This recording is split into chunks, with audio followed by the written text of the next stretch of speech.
जरा का आपण तयार होताना दिसलं की घरचे लगेच विचारतात, अगं कुठे चालली? कारण आपणच तर बाहेर जाताना तेवढं तयार होतो आणि घरात मात्र तसंच वेंधळ्यासारखं फिरत असतो आणि याचाच परिणाम म्हणून आपण सतत चिडचिड करतो, आपला मूड खराब असते. त्यामुळे मी तरी एक सवय लावून घेतली, घरातही मस्त तयार व्हायचं आणि नंतरच कामाला लागायचं.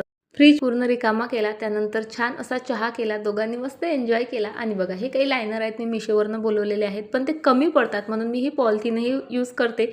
कशासाठी चला दाखवते. पहा, 3 महिने झालेत बरं का हा नवीन फ्रीज घेऊन, पण मी अजूनही डीप क्लीन केलेला नाही. तरीही किती क्लीन आणि चकाचक दिसत आहे फक्त या लायनर्समुळे.